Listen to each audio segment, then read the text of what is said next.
Bonjour, c'est Gilles du site boursicoté.com. Voici l'analyse technique du CAC 40 pour cette journée du jeudi 8 novembre 2012.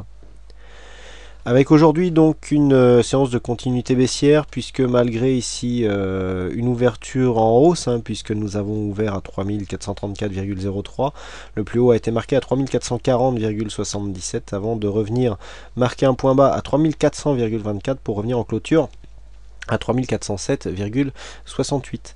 Le CAC 40 perd 0,06% sur cette séance, presque 2 points perdus par rapport au cours de clôture, donc on est quasiment sur les mêmes niveaux de clôture qu'hier. Donc on voit ici cette forte dynamique qui tente tout de même à se stabiliser, puisqu'on n'a pas réellement enfoncé le précédent plus bas par un nouveau point bas très significatif. Du point de vue des indicateurs, donc nous avons toujours ici ce RSI qui commence à qui tout simplement évolue en range depuis maintenant quelques temps. On évolue entre 40 et 60 depuis quelques semaines voire quelques mois, donc pas d'indication sur ce RSI, avec un stochastique donc qui repart à la baisse. On l'avait vu hier, qui après avoir marqué ici un petit signal de tendance haussière, donc pas grand chose là-dessus non plus. Le MACD quant à lui confirme sa réorientation haussière. On avait cru ici à un retournement, mais on avait vu que ce retournement était très hésitant, donc on semble maintenant trouver une orientation baissière un peu plus durable sur cet indicateur. Et puis les volumes quant à eux viennent se marquer en légère baisse par rapport à ce que nous avions précédemment. Alors nous allons voir, c'est assez intéressant. Donc nous sommes en baisse, par contre nous sommes légèrement au-dessus de la moyenne et nous revenons ici sur des volumes qui interviennent lors de séances qui sont significatives. Donc on va voir que par rapport à la bougie que nous avons, ça peut nous donner des conclusions assez intéressantes. Donc on vient ici confirmer avec des volumes légèrement bien inférieurs à ceux qu'ils avaient été la veille, et qui se placent quand même au-dessus de la moyenne par rapport aux 20 dernières séances, ici symbolisé par ce trait discontinu. Du point de vue de la volatilité, donc on a une forte baisse de la volatilité. Ça c'est assez intéressant, puisque à volume légèrement en baisse, vous voyez que la proportion d'évolution des volumes est nettement moins forte que la progression qu'il y a sur la progression de la volatilité. Alors on va essayer de comprendre un peu ce qui peut se passer. Donc qu'est-ce qui se passe ici? On a de forts volumes, grande volatilité. Donc qu'est-ce que nous avons eu? Nous avons eu ici beaucoup d'investisseurs qui sont venus vendre, et nous avions quand même quelques acheteurs qui étaient en contrepartie. Mais quand même, pour avoir ici cette grande volatilité, les acheteurs étaient assez bas. Par contre, avec des volumes qui étaient un peu moins étoffés, on a beaucoup moins de volatilité. Vous voyez qu'on a un facteur de 3 au niveau de la volatilité. Je vous remontre voilà. Là ici on a 1,2%, là on est à plus de 3%, donc on a quasiment un facteur de 3, entre 2,5 et 3 sur la volatilité, alors que au niveau des volumes, on est à un tiers, on est à 2 tiers pour 1.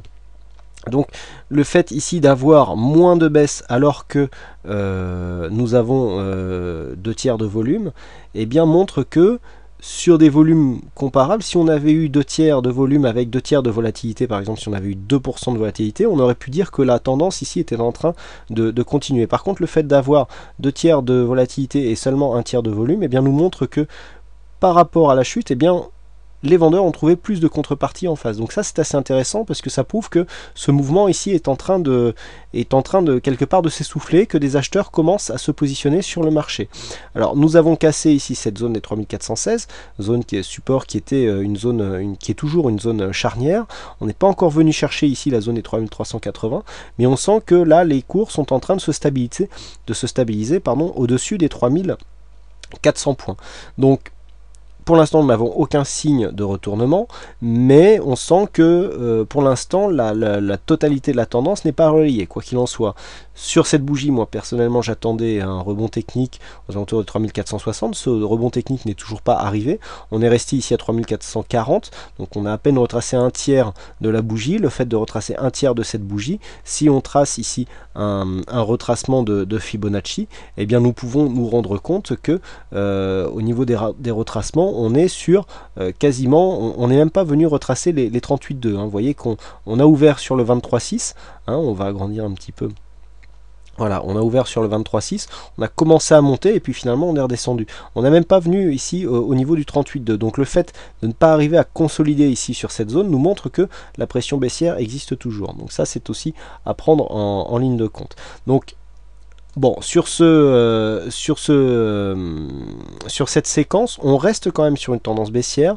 On sent qu'on a un léger fléchissement de la dynamique baissière, donc qui a conduit les cours à casser ici cette zone des 3416. On confirme la cassure, ceci dit, mais on commence à trouver ici une zone où les cours vont se stabiliser. Donc cette zone est relativement large. On pourra se stabiliser ici entre 3380 et 3416, mais on sent ici que la dynamique est en train de déjà commencer à faiblir. Donc par rapport à cette bougie, cette forte bougie qui, je vous le disais hier, était quand même relativement hors norme. C'est très rare d'avoir comme ça une bougie baissière qui englobe les 6 bougies précédentes. Eh bien, on aurait pu attendre quand même un rebond technique, mais bon, celui-ci n'est pas arrivé. Donc, comment jouer la prochaine séance? Eh bien, tout simplement, tant que l'on reste ici dans cette zone ici des 3416, 3380, on est dans une zone où la tendance ici peut se terminer. C'est-à-dire, on a eu ici une dynamique et puis on peut commencer à se stabiliser au sein de cette tendance. Le fait de repasser ici au-dessus des 3416, on a vu qu'on avait une zone de rebond technique qui pouvait aller jusqu'à 3460. Donc, tant qu'on reste ici au-dessus des 3460, rebond technique, mais rien de plus. Par contre, le fait de repasser ici au-dessus des 3460 nous donnera un signal qui sera plus intéressant puisqu'on commencerait à venir ici invalider la tendance qui a été donnée par ce fort mouvement.